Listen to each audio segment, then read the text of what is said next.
დილის 10 საათიდან თითქმის 3 საათის განმავლობაში რუსთაველის ქუჩა გადაკეტილი იყო. მელიქიშვილის ქუჩიდან თავდადებულის ქუჩამდე მონაკვეთი პაციენტის ნათესავებმა გადაკეტეს. მათ აქცია სამშობიარო სახლთან მას შემდეგ გამართეს, რაც კვირას ბათუმის სამშობიარო სახლიდან ბათუმის რეფერალურ საავადმყოფოში გადაყვანილი 30 წლის პაციენტი დღეს დილით გარდაიცვალა. გარდაცვლილის ოჯახის წევრები და ნათესავები მექიმების პასუხისმგებლობის საკითხის დაყენებას მოითხოვენ, პრობლემაც ახალგაზრდა ქალბატონ საკეისრო კვეთა გაუკეთეს. ქალბატონ საკეისრო კვეთა 36 კვირის ორსულობის ვადაზე მას შემდეგ გაუკეთეს, როცა სისხლდენა დაეწყო. მანამდე კი გარდაცვლილის ოჯახის წევრების თქმით, საკეისრო ჩვენების არარსებობის მიზეზით ოპერაციაზე უარს ეუბნებოდნენ. დაგვიანებულმა ოპერაციამ კი გართულებები გამოიწვია.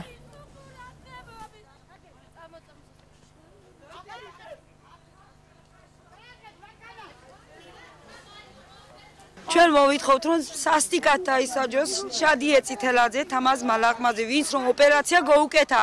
ამას პლუს 2 დღის წინ გამოვიდა და ინტერვიუში ამბობს, რომ არავითარიო ჩვენთან წერილობა არ შემოსვლაო. როცა 10 დღის წინ მამამთილმა მისმა და ქმარმა უთხრეს, რომ ცნებები მაღალი აქვს და საკეისრო გაუკეთეთო. მაგან უთხრა, არაო, წამლებით ვამშობიარებთო. რატომ უარყო იმ ქალმა გამოვიდეს და პასუხი გაგვეცეს. სასტიკად დაისაჯონ. მარტო სამსახურით კი არა, ციხეში ყველა უნდა ამოვლპეს, როგორც ჩვენ გავწარდით. ისე უნდა გავწარდნენ მაგენი დღეს. თვალით ნახა ექსპერტმა როის უნდა დაადგინოს.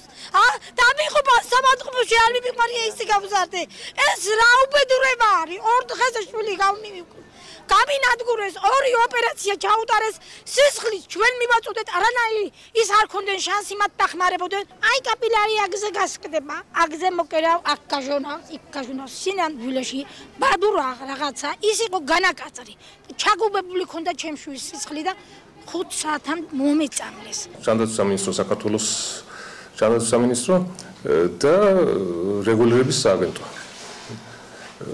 ინფორმაცია არის მიწოდებული, დოკუმენტაცია, სამედიცინო დოკუმენტაცია ღია, ხო და დანარჩენ ინფორმაციას მოვაწოდებთ შემთხვევის განხილვის შემდეგ. 36 კვირის ორსულობის ვადაზე აღნიშნებოდა მოხდა პაციენტის ნაადრევი აცლა, მოპოლის ნაადრევი აცლა, ნაყოფის ანტენატალური სიკვდილი მოსლაყოფნის პერიოდში. ასე აქედან გამომდინარე საერთო მდგომარეობა მელოდინის შემოსვლის მომენტში იყო უკვე მძიმე.